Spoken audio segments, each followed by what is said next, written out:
To celebrate Black History Month, I have been watching Black films that I had never seen before.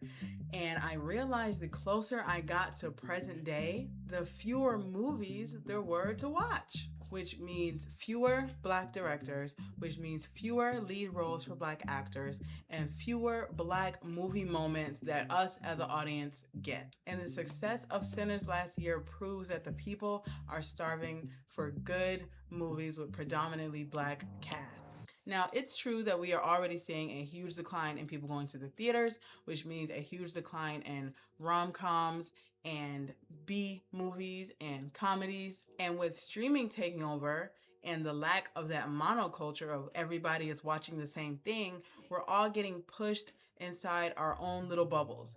And a lot of those bubbles do not include Black media, Black film, Black TV. So because of that, Black actors, Black writers, Black creatives are getting less and less opportunities. And the ones that are getting opportunities are getting shitty, horrible marketing. Have you seen Exhibiting Forgiveness? How about Love Brooklyn? How about Sing Sing? Sing Sing is actually distributed by A24, which is a very well-known studio. But A24 did such a horrible job with Sing Sing's marketing that a lot of people hadn't seen it or heard of it until it was somehow nominated for an Oscar the next year. And don't get me wrong, I understand that this is a problem that is happening across the film industry, but I think that Black film is hurting the most because of it. I remember growing up and seeing such a variety of Black film and Black characters. There were rom-coms, there were dramas, there were romance dramas, there was action, there was action comedies, there were just comedies, there were dramatic movies, and I feel like the amount of that has dwindled and dwindled and dwindled to the point where we may get one big event or one big Black movie a year and maybe 20 or 30 very small movies that nobody really knows or nobody's really seen because it is sitting in the corner of some streaming service and the marketing for it is horrific. And this problem was most obvious when Tiana Taylor won her Golden Globe for her role in One Battle After Another. Now, despite all the think pieces and all the commentary that happened behind it, which whether you agree or not, I think that the real issue stemmed from the lack of variety of Black actors and Black actresses that we see on screen these days. So when we only have one or two a year, of course there is going to be a lot more scrutiny and critique upon that character, because that character is the one Black representation that we've had all year. So she better be right, which I don't all the way agree with, but I understand how we come to that point. Even when I think about it, last year, I couldn't name a movie with a Black lead that was well known and shown everywhere. Even with Highest to Lowest, even though it was starring Denzel and directed by Spike Lee, it had a limited theatrical run. You could barely see it in theaters, and then it finally gets put on Apple, which a lot of people already don't have.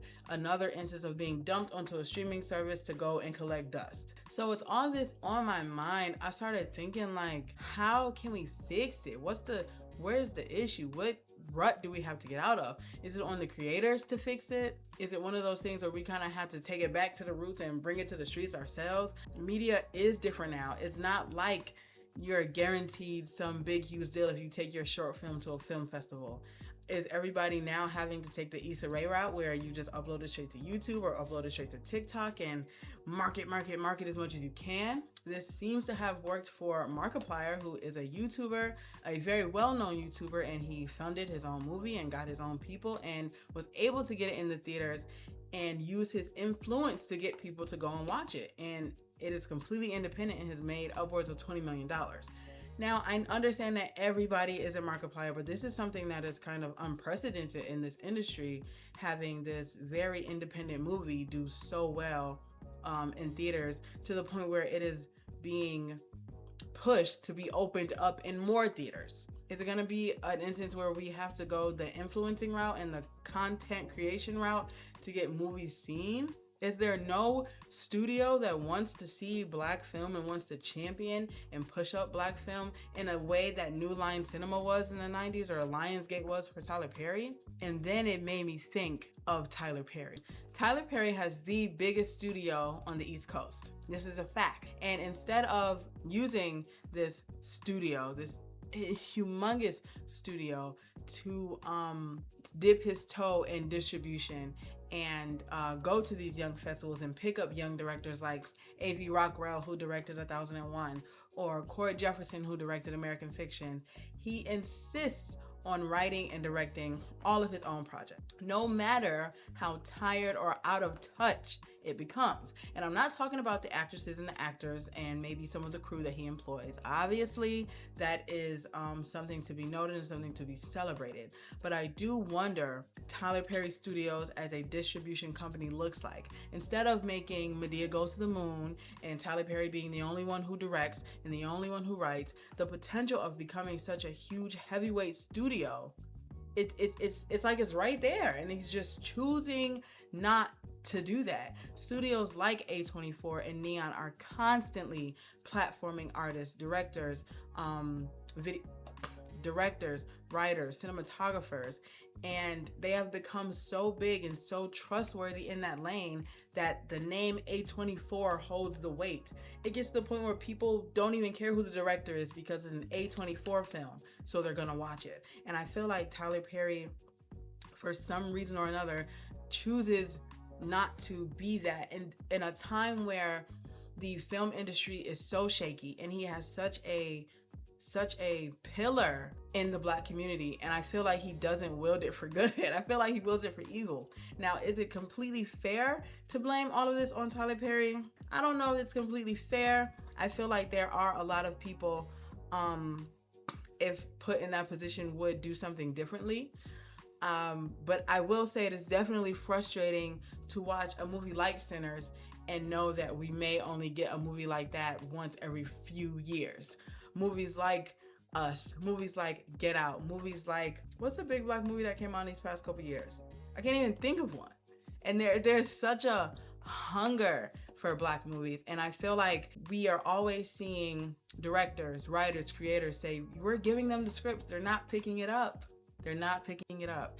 And I feel like Tyler Perry's studio being so big and his name holding so much weight, he can uphold these genuine, new, innovative black stories in a way that doesn't feel corny or cheap, and he chooses not to.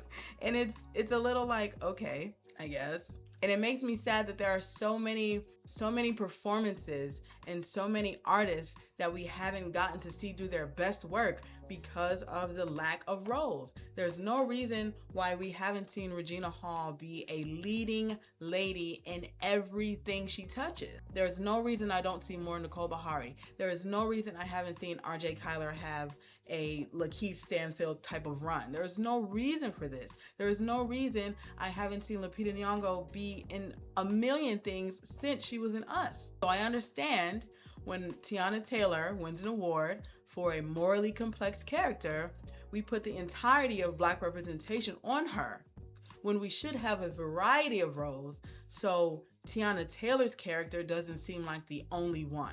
We want more black romances, we want more black comedies, dramas, sci-fi movies, action movies that feel fresh and that have great scripts and don't feel like Netflix slop. And I do unfortunately feel like Tyler Perry is someone who can put his money where his mouth is and invest in the up and coming black talent in the film industry, because it's there. It's there. They are trying to submit to these film festivals and they're trying to get into somewhat of a dying industry. And I feel like Sinners is proof that while the industry may be dying, there's a spark still there, and there's a seed still there, and we're choosing not to water it, and we're choosing not to fan it. And we are losing out on so much because of it. I just made a video where I named 20 black films that you probably hadn't seen, and I could probably do 20 more that have come out, and I could probably do 20 more that have only come out after 2016, because these movies just get dumped on the streaming services, never to be seen again. Hopefully there will be a reckoning coming. Hopefully people can see with Ryan Coogler's success with Jordan Peele's success, that black film is not dead, black film is not done, and black film still has so much to say and so many more stories to be told. I grew up watching black film. I love black film. It honestly raised me, and we deserve to see so many of these artists, you know, do they big one. We deserve to see these artists shine. We not only do we deserve it, but we need it so much because it really shaped so many of us. So I don't know. I don't all the way know who's to blame. I believe there is a mix of reasons, but I believe that those couple of reasons are why we don't see as many black films anymore. But let me know what y'all think. What do you think is the main reason we don't see black films the way we used to in the 90s and the 2000s? And while you're down there in the comments, make sure you subscribe, and I'll see you guys next time.